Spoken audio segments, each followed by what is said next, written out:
Hello, everybody, and welcome to the lecture for Chapter 5. We're going to be continuing our discussion of agriculture, which is kind of this middle point between Chapters 4 and 6. We're going to be talking specifically about second and third wave agriculture, and some of the consequences, some of the developments, and how fire plays a role in that. All right, second and third wave agriculture. So we're going to start with how we use fire as a means of colonization, because agriculture becomes one of our main driving reasons why we use fire on the landscape. We use it for lots of different things when it comes to agriculture. And so second and third wave agriculture really represent a shift in our agricultural technologies and use of fire. So there are three phases of colonizations with fire. The first is what we've kind of already talked about, a lot of the traditional agriculture, the slash and burn, the riverine, leaving fields fallow, burning fields, so kind of this rotational agriculture that we talked about in Chapter 4.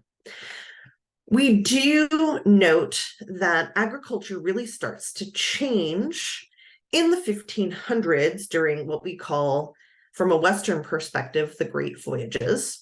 And this is because European technologies around agriculture are spread to other parts of the world, and we start to have a much more global view of agriculture and agricultural possibilities. We view the land as a resource to be exploited. We view people and animals as resources to be exploited as well during this phase. And so we have all the stuff prior to those voyages, and then the Great Voyages happen, and that's the European agri-colonization. And then in the late 17 and into the 1800s, we have the start of what we call industrialization. And this third phase saw agriculture merge with industry, or more precisely, industrial combustion and fossil biomass begin to supplement and eventually replace the practices of traditional fire-fallow faring of agriculture. This phase, by the way, is still in progress. We are learning more and more things about industrialized agriculture, both the positive and the negatives, and we are learning more and more about its impact on the ecosystem as we really start to learn about the impacts of industrialization. All right, so we've already talked about in Chapter 4, those pre-voyage agriculture. So this lecture, we're going to focus on European colonization and industrialization. So European colonization is motivated by the fact that Europe needs more resources.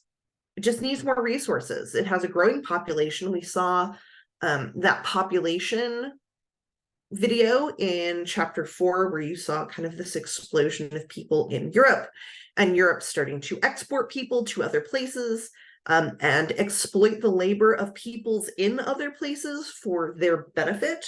And they really did this because they had developed superior firepower and superior boats to get around the world, and also had a view that other people were just less than them. And so those people it's okay to exploit their labor.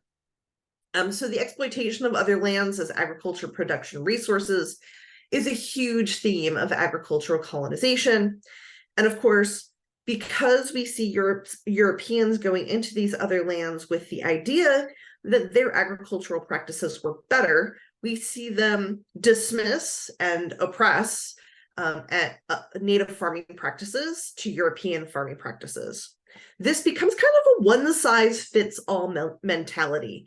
If it works over on the European continent, it ought to work everywhere else.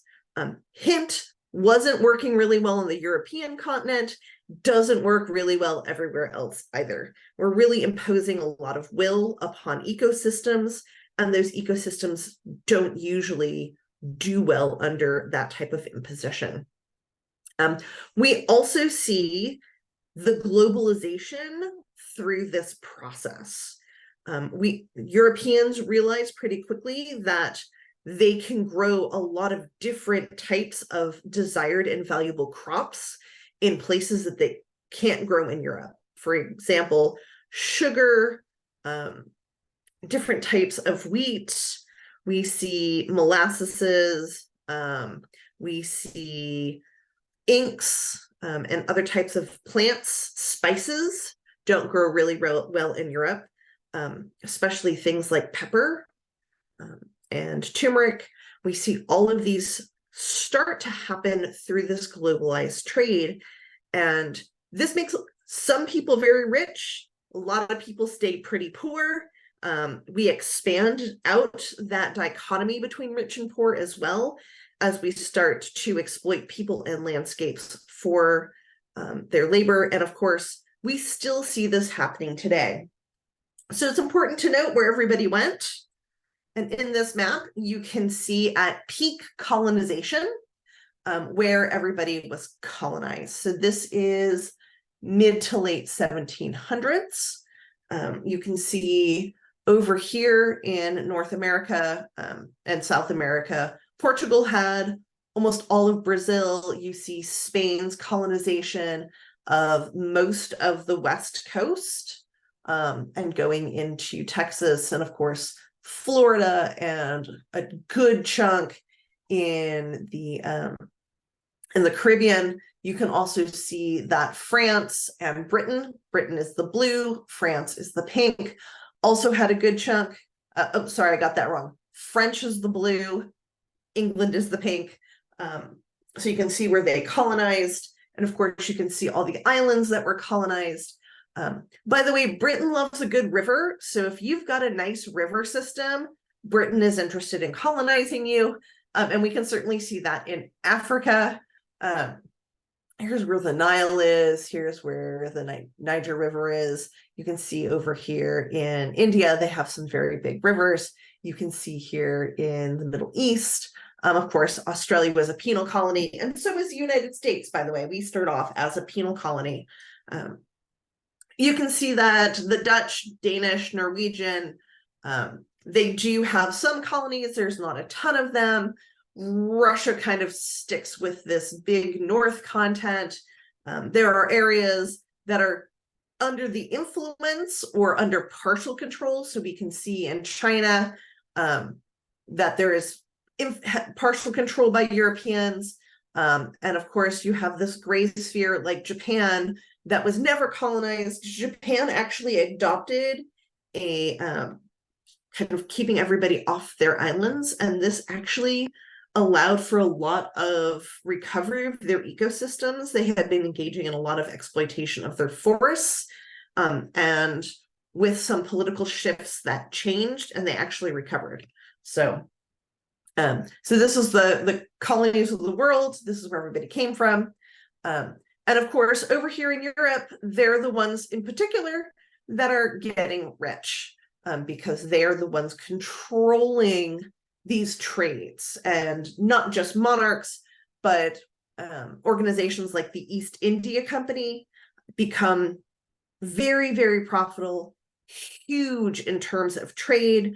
They're taking tea from the from Southeast Asia, and they're bringing it over to England. They're bringing it to the United States. Remember the British Tea Party? That was because of East Indian tea coming into the United States.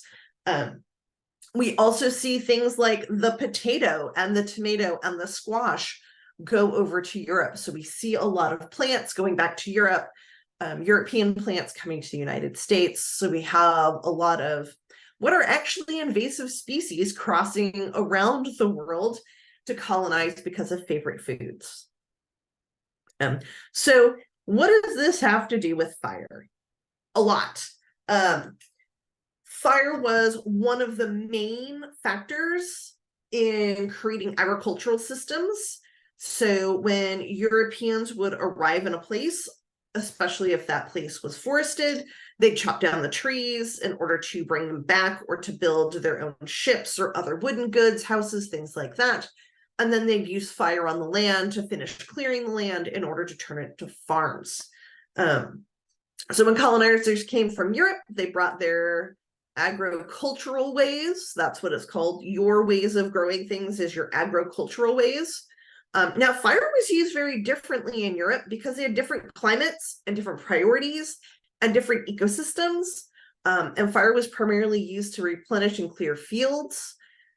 Europe doesn't have a ton of historical wildfires. It's not that they don't have fire. They certainly have fire regimes, particularly in the Mediterranean area, similar to what we do here in the United States and our Mediterranean climates.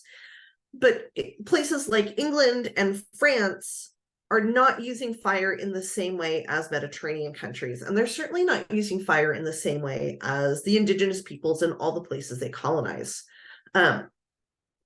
Also, Europe has a huge demand for wood. They have deforested Europe on a multitude of times. And when we start to see expansion, this global colonization, Europe is pretty hard up for wood. Wood is one of the primary things they're using in their own industries, like for ironworks, for glass work, for building houses. This was one of their primary fuel sources. It's also what they're making all of these big ships out of. And so places like France and England had deforested themselves. And there's a ton of controversy in the 15 and 1600s over deforestation and the demand for wood. A lot of non-rich people in Europe are going hungry and going cold. We see increased death rates from exposure because there's just not forests for them to get wood from to cook their food and for them to keep their homes warm or even build their homes. We do see a lot more stone structures being built as we see an increase of deforestation because there's just not wood to build those homes with. And so during this time, Europe actually had a huge deforestation issue. So there was a real demand for wood, particularly in the 1500s when King James and King Charles had actually deforested almost everywhere in England and in Ireland. And yet there was still a huge demand for ironworks, cannons, guns, shot, things like that. So how they're practicing agroforestry over in Europe is basically to just cut everything down. And so they definitely had this idea that fire in a forest is bad, bad, bad. Any damage to a forest is a huge loss of resources, especially if you're in a place like England, which is an island. There's not extra space for you to grow more trees. And of course, a lot of that land got converted to creating food in terms of agriculture. So when Europeans are out exploring the rest of the world and they land and they come across these big fires, this idea of putting fire on the land as a normal part of your process to keep the forest clear, like we talk about, like we learned when we watched the video on indigenous practices, the idea that you're actually going to intentionally set fire to the land is horrifying. Why would you do that? Why would you ever think about the potential to be burning down a forest or exposing fire to a forest at all? That is a major no-no in terms of Europe. So fire suppression outside actually burning agricultural lands, like you burn down the leftover bits of crops to re-nutrient the soil. So you would never do that. Like that's not something Europeans did. And they certainly forced that idea onto indigenous populations who had long histories of using fire as a primary way of engaging with their ecosystem. So while natives might have helped the colonizers, and there is evidences that indigenous peoples did help to some degree, people landing in from Europe, it certainly wasn't necessarily a two-way street. We do see a lot of Europeans look down upon indigenous peoples in the colonized area. I'm in this particular slide, I'm using the example of North America, but this can be applied widely. And so one of the other things that Europeans sent people to their colonies to do was to grow cash crops for export. So we had a cash crop system over in Europe, and they were using these lands as a way to expand that, as opposed to finding a balance with the natural ecosystem. And you can see here the places that were colonized in the 1660s. This is the Netherlands. We have up the St. Lawrence River. We have France and England. We have the Jamestown colony, which is also English. Of course, we have down here the Spanish colony. This is Florida. And of course, Spain does all of the West Coast as well. The key cash crops that we end up having grown in our colonies are corn, indigo, indigo especially when we get into the Caribbean, and same with sugar becomes a huge crop, and coffee becomes another huge crop for the Caribbean islands and all the colonies there. Here in the North American colonies, it's pigs, rice, and tobacco. Tobacco actually explodes in terms of a cash crop demand. Europeans really learn to like tobacco, and that becomes actually one of the biggest drivers of colonization. And of course, these are all labor-intensive crops. These are, and we don't have mechanization, so these are all labor-intensive crops, and we need laborers. So indigenous peoples, when they were exposed to Europeans, were not immune to a lot of the diseases that Europeans had. Because they had been fairly isolated, not completely isolated. We do know that there was European contact in a number of places in North America, and there was potentially Chinese contact in a number of places in North America. But certain diseases like smallpox, diphtheria, measles, and mumps were new diseases to indigenous populations, and they decimated those populations. You add to that the demand for indigenous land. There is the driving of indigenous populations off their land so that European colonization can expand, particularly around these cash crops. But the people that were coming here, I mean, there were certainly individuals coming from Europe that were here to work the fields. This was not something unheard of. A lot of people that came here as laborers were here to do agriculture, but there wasn't enough of them. And so Europe starts exploiting the labor of indigenous populations in Africa. Europeans and Africans had been exposed to each other's diseases for millennia.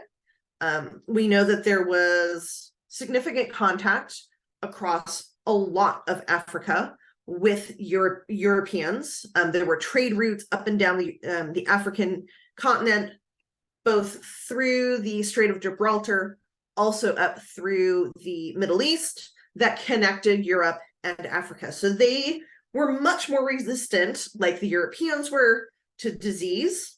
And that's where we start to see the exploitation of the African slave trade.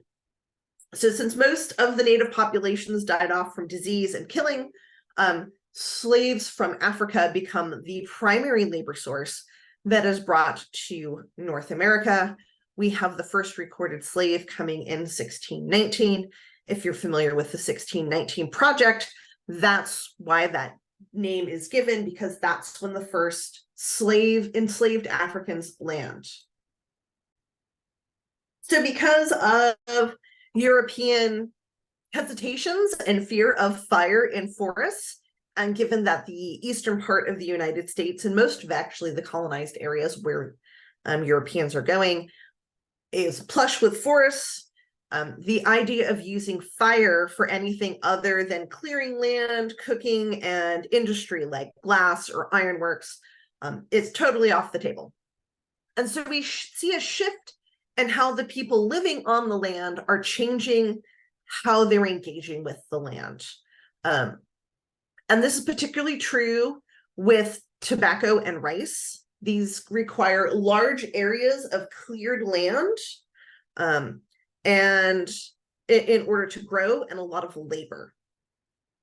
So as we see these crops coming in, and this labor force being forced to come in and exploited for their labor on the land, we see real shifts in how the land is being used and the impacts on the land. Now, one of the big things that happen with this landscape is the fact that the soil becomes incredibly depleted incredibly quickly. But it seems like there's always virgin new land that people can cut down. So there's not necessarily a lot of call, at least at the beginning of colonization. And certainly as we start to see the creation of the United States in 1776 with the Revolutionary War, there's just a push west. I can easily cut down a chunk of land, grow it till the crops stop coming up, and then cut down the next chunk. So this idea of infinite resources is definitely an attitude we see. But I will say that there are people also engaging in cautionary tales about the exploitation of the land at this time, and that includes a number of treaties by Thomas Jefferson and George Washington, who are warning people about just using up the land and abandoning this. They talk about the importance of needing to give inputs back into the land to try and help keep the land healthy, and as well as doing things like cover crops in order to reduce runoff. And they're having their slaves test out lots of different ideas on their own plantations. Remember, these are large-scale slave owners at the time. There are also a lot of people at the time calling for abolition of slavery. They feel that this is not appropriate. There is nothing different between slavery and what the King of England and France had done to the peoples. So I know we tend to only hear about this dominant narrative of George Washington and Thomas Jefferson, but they certainly knew that slavery was wrong and still wanted to keep doing it. And at the same time, calling for freedom and people to be good conservators of the land. So just to say, history's complicated and messy, and we need to be looking at all of it. So we see this colonization happen, and we see expansion, and at some point, we've used up the land in the colonies, right? So here is the Appalachian Mountains, and we start to have the Ohio Company come into play. Here's where Michigan and Illinois and Indiana are going to be, and Virginia, West Virginia, there's a schism there during the Civil War that creates West Virginia, Kentucky, and Tennessee, and of course Georgia expands out, and we start to get more of the South. That just gives you a little geography. And here's going to be Maine up in here, and then we kind of end up with our border with Canada in the 1800s. Oops. So during this time, we have to consider what we're doing. So this push for westward expansion grows. Now, if you go to the border of Oklahoma and Arkansas, you will be going through, you can go to a place called Fort Smith. And if you tour Fort Smith, this is the national monument, and I've been there a number of times, you can walk along the historic border between the United States of America and Indian land. There was agreements with 5 tribes who existed mostly in Georgia, Florida, and South Carolina for them to give up their land. And I use that term give up pretty loosely. It was basically give up this land and we'll let you live. If not, we're going to kill you. So give up is in quotes. And they pushed them to a territory they didn't think was valuable. But we also have more and more immigrants coming over. This is in the early to mid 1800s. And so one of the sales pitches for the American dream is that everybody can have their own land, and it is the place of unending resources. So whatever you dream, you can do, anybody can make it here. And once you get over the Appalachian Mountains, you move from forests into grasslands, which is vastly different than what most Europeans had been dealing with. They've been dealing with mostly forests because most of Europe ecologically is oak, is deciduous mixed forest. There is some pine forest over there, but they're very different types of forests than we have here. But we see a lot of land clearing, we see a lot of runoff, we see a lot of environmental issues. We're using fire for that land clearing.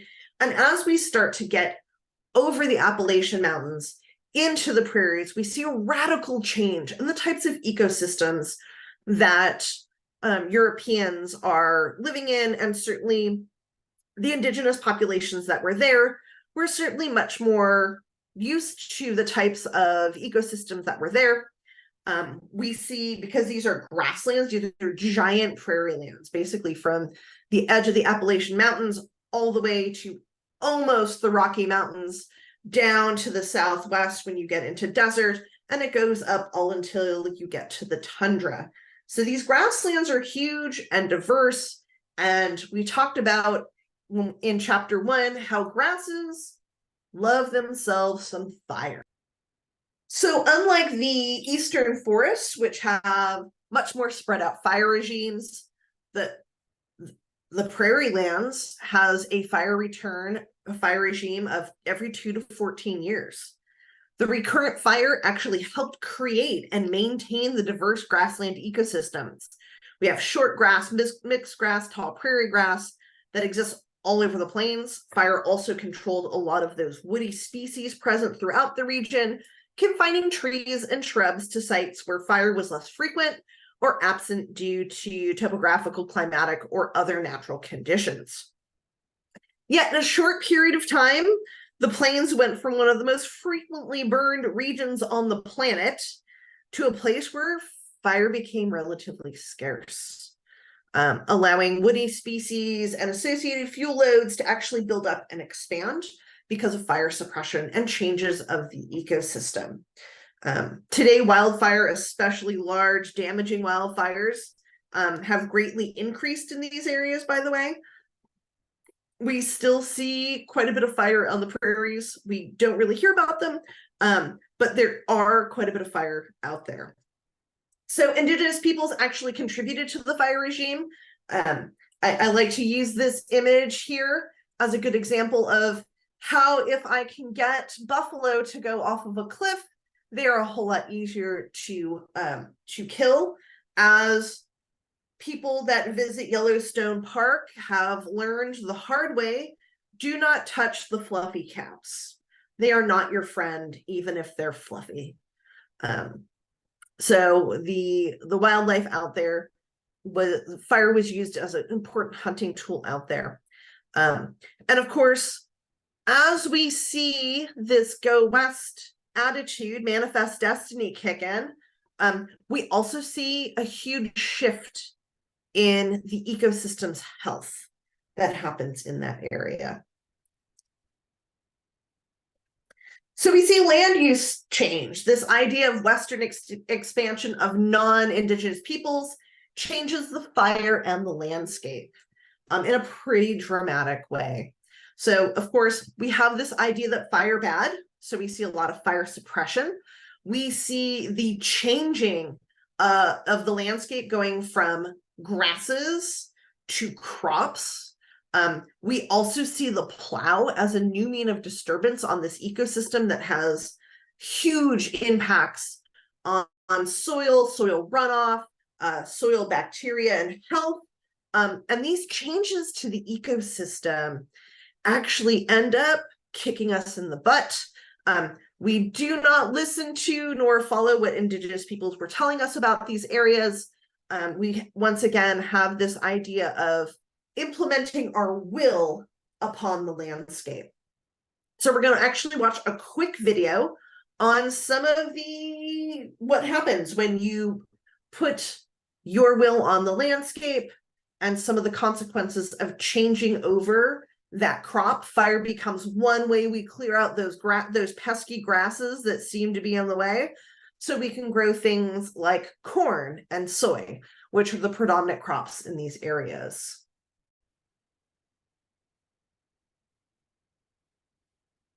To a standstill, for no light in the world can penetrate that swirling muck. We live with the dust, eat it, sleep with it, watch it strip us of our possessions and the hope of possessions. This is Avis D. Carlson, remembering firsthand the horrific realities of surviving through the Dust Bowl. For 10 years, millions of Americans suffered unimaginable hardship as a result of this tragic confluence of geography, weather, and human impact. A terribly unfortunate series of events in the preceding half-century set the stage for a decade of destruction. But what caused the Dust Bowl, and how did it wreak havoc on a mass scale unseen before or since? The term Dust Bowl most commonly refers to a series of droughts that struck the Great Plains of the central United States during the 1930s. Beginning in 1930 with a period of prolonged drought, severe dust storms became regular occurrences the following year, lasting the entire decade.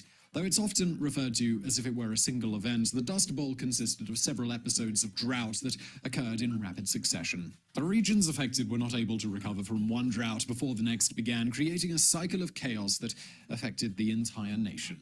The area heavily impacted by the droughts and subsequent dust storms approximates to around 100 million acres, an incomprehensible expanse of farmland that stretched across several U.S. states, including Kansas, Oklahoma, and Texas, as well as parts of Colorado, New Mexico, and Nebraska. Tens of thousands of family farms were destroyed, crippling the economies of entire states. Well over 3 million Americans were uprooted from their homes and forced to migrate to other regions of the country. Many of these displaced people moved to California in search of better economic opportunity and a fresh start, but the abysmal conditions in the Midwest were only incrementally better across the entire United States because the country was in the throes of the Great Depression. So many Midwesterners, especially Oklahomans, fled the carnage of their home state that the term Okie became common derogatory slang in reference to these desperate refugees, even those not from Oklahoma. The estimated 3.5 million Americans displaced as a result of the Dust Bowl makes it the single largest migration in U.S. history.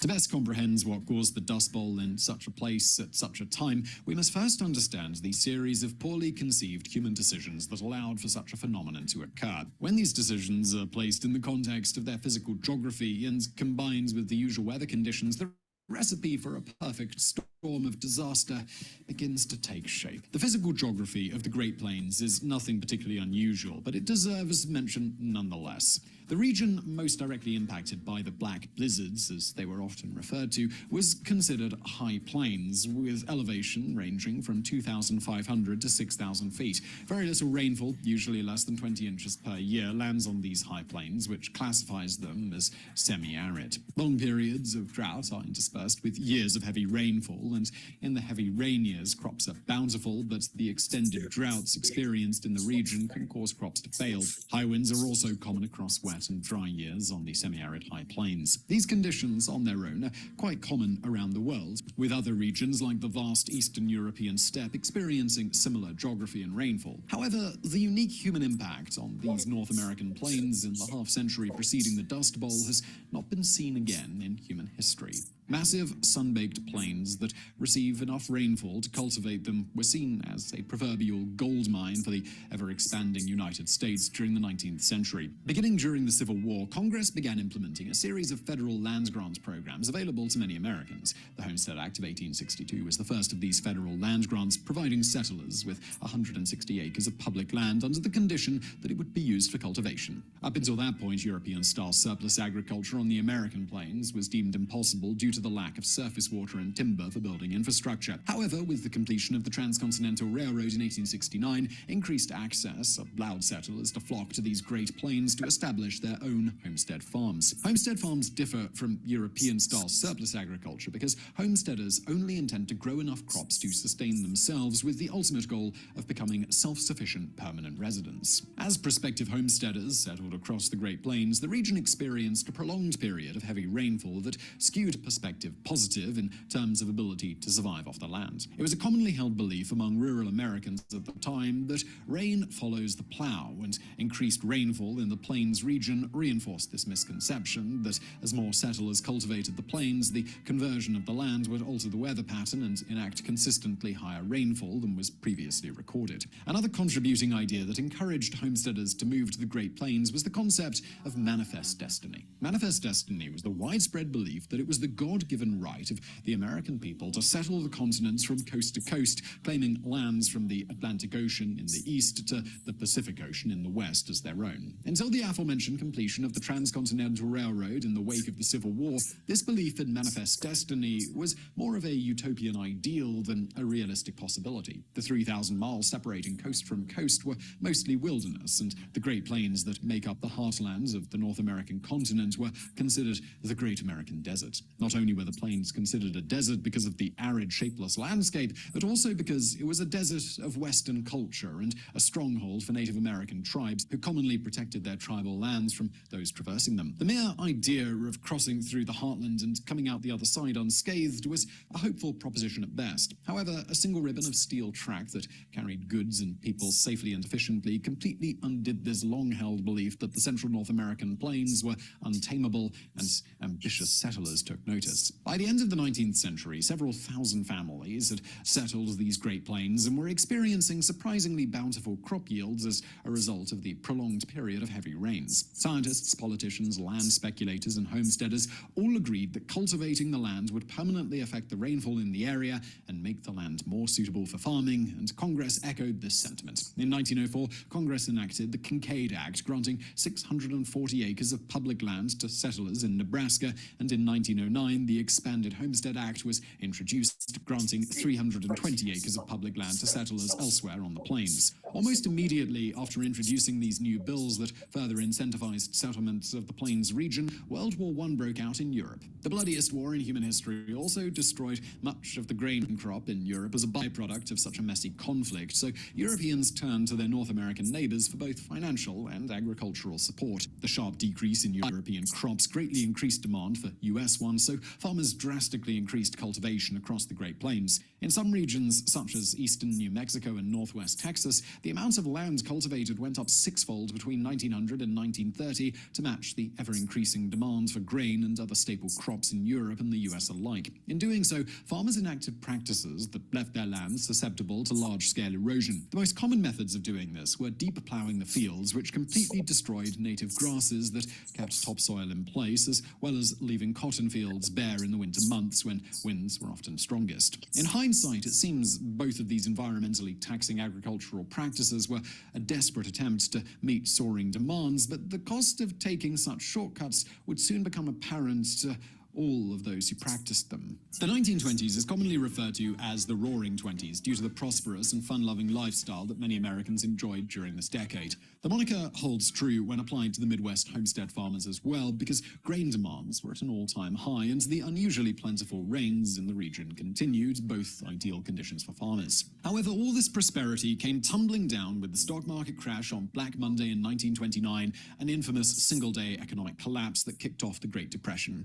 With this economic downturn came the plummeting of grain prices, a total contrast from the 2 decades of prosperity that Midwestern farmers were used to experiencing. As prices dropped, homesteaders scrambled to respond, and many planted bumper crops in order to recover some of their financial losses. A bumper crop is just code speak for an unusually large crop, but in planting this bumper crop, many farmers deep-plowed previously virgin topsoil, exposing thousands of additional acres of bare land to harsh winds. Within a year, the bountiful rains experienced in the region during the early 20th century completely dried up, and in 1930 a severe drought began that would continue intermittently until 1940. By 1931, severe dust storms became regular occurrences up in the region, and thus commenced a decade-long nightmare known as the Dust Bowl. Now, just before we really dig into that nightmare, let me take a quick moment to tell you about today's sponsor, Squarespace. Now, a couple of things.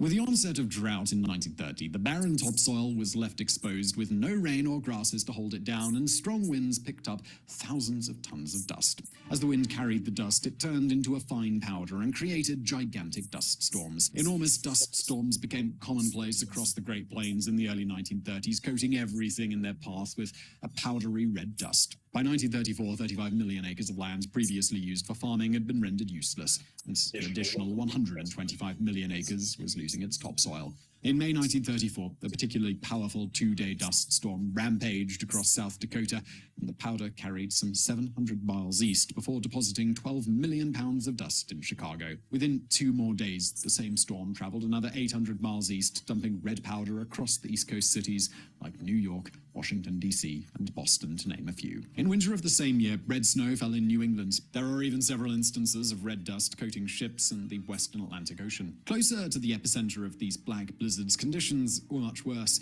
Clouds of dust, sometimes miles high, blotted out the sun for days at a time. The dust collected in drifts like an apocalyptic snowstorm, and residents were often forced to clear the mountains of grainy earth with shovels. Even in the most well-built and sealed homes of the time, the dust sought out any openings and infiltrated every surface in the building, leaving a coating on floors, furniture, food, and even the unfortunate residents of such homes. The worst of all the storms hit on April the 14th, 1935. It's estimated that 3 million tons of topsoil gathered in the air above the Oklahoma Panhandle on that day alone, and the dust from the storm carried east and coated several entire states. News reporting on the storm nicknamed the day Black Sunday for the ominous nature in which the sun disappeared behind a towering wall of darkness. One report of this storm coins the term Dust Bowl to describe the plain states most directly impacted by frequent dust storms, and this phrase soon caught on and became the de facto descriptor of the dust storms and the region in which they occurred. Google Ads helps you turn curiosity into customers who are interested in what your business has to offer.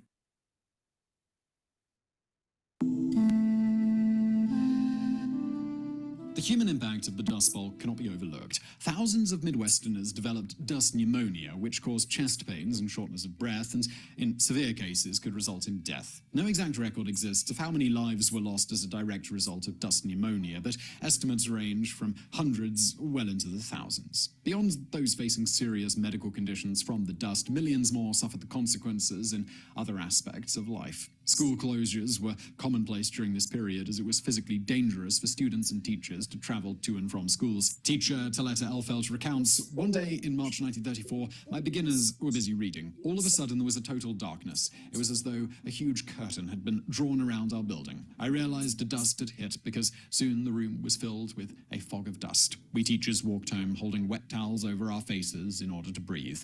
In other instances, teachers recall lighting lanterns during the middle of the day so children could see to recite their lessons. There are even cases of teachers keeping students in the schoolhouse through the night so that they wouldn't get lost walking home or be overcome by dust." The severe droughts that lasted throughout the 1930s, combined with the regular black blizzards, killed crops across hundreds of millions of acres. By 1936, the economic cost of the storms reached $25 million a day, equivalent to $460 million in today's money. The billions of dollars lost each year further exacerbated the Great Depression, and thousands of farm families feared starvation. The especially poor economy in the Dust Bowl region forced millions of Americans to migrate to other states, especially California, and it was not just farmers who were affected. By examining census statistics, the bleak picture becomes more clear. Only 43% of those who moved to California during the 1930s were doing farm work immediately before arrival, and about 1/3 of these new arrivals were either professional or white-collar workers not involved in agriculture at all. This is reflective of how entire economies of Dust Bowl states collapsed, leaving teachers, doctors, police, and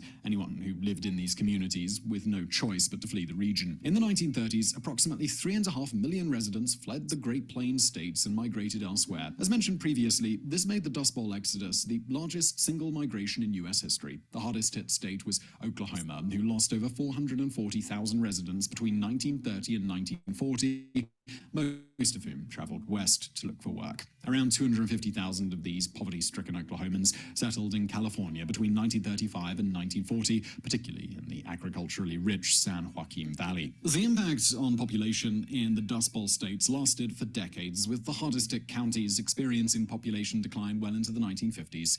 About 1 in 8 Californians today can trace their heritage to Okie descent, a startling reminder of the sheer volume of migrants in dire straits during the height of the drought. This type of migratory Midwesterner was so common that the term Okie became common derogatory slang for those from any Dust Bowl state seeking respite from their dusty homelands. These Okies were the subject of harsh discrimination, often being subjected to the most menial labor tasks and unsustainably low wages upon arrival in California. The level of desperation among Okies was such that they had no choice but to accept whatever pitiable job and wage they were offered, and Californian farmers in need of cheap labor took full advantage of their miserable reality.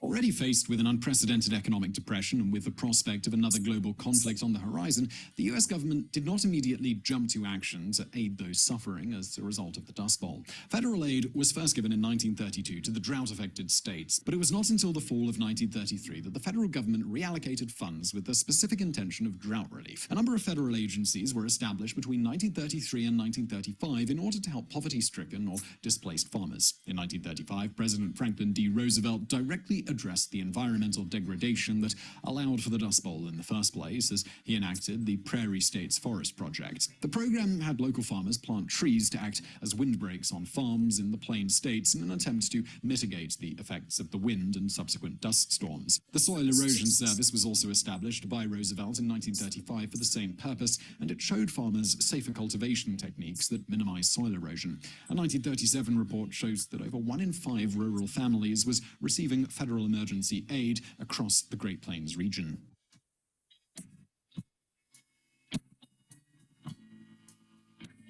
By 1940, the drought subsided, and in 1941, rainfall levels returned to near normal in most regions of the Great Plains. American entry into World War II in 1941 pulled the economy kicking and screaming out of the depths of economic depression. The worst was over, but the economic impact in the Plains region persisted. Land values had plummeted from a decade prior.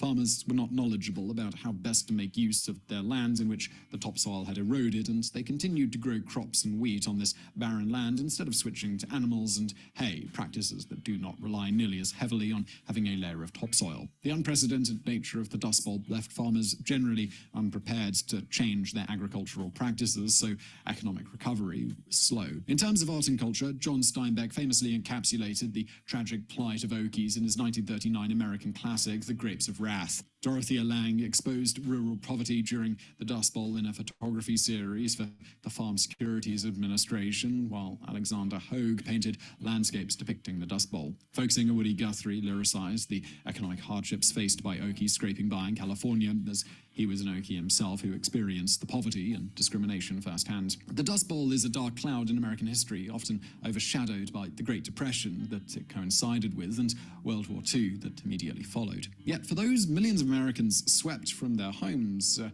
legacy of poverty, discrimination, and ruin still whistles through their minds like the ferocious, dusty winds of Black Sunday. So I really hope you found that video interesting. If you did, please do. So as you can see, as we change over these ecosystems, we can have really serious impacts on them. Fire, as one of the driving factors in the health of the prairies, was taken off the land, and fire suppression was the norm around crops. The only time fire was actually put on the land was in order to either fight swarms of locusts that were damaging the crop systems, or on accident. And so the decimation of the prairies and the conversion to a European style agriculture had really major impacts on what was going on in this ecological system, and that of course had dire effects of those consequences of that change. This brings us to industrialization. So one of the things that we see from starting in the mid-1800s is industrialization. And this is the process of creating the internal combustion engine. We also see the steam engine become very prominent here. And as we go from this hand plow behind or horse plowed land into tractors, we see that a single farmer can scale up how much they're doing. They definitely can convert more land more quickly. And we also see the phenomena of fire becoming internalized. It's no longer just on the landscape. It is internalized into these new combustion areas. We also see that agriculture is removed from places in the industrial area. We see urbanization start to crop up. We see industrialization radically transform how the landscape looks and the demand for resources. Now, in chapters 6 and 7, we are going to be talking a bit more about industrialization. We are going to see how these practices are implemented, how urbanization starts to also change how we're engaging with industrialization, and how industrialization shifts urbanization. So when we think through this idea of second fire, this is the fire that humans bring with them as they colonize the world and recolonize the world and colonize people in different ways, and we start to have this global effect. That's a huge radical transformation of the ecosystem. The next huge radical change of the ecosystem is industrialized fire. And we'll be talking about that as we go through chapter 6 and 7. And I hope you all learned a lot during this lecture, and I will see you all in chapter 6.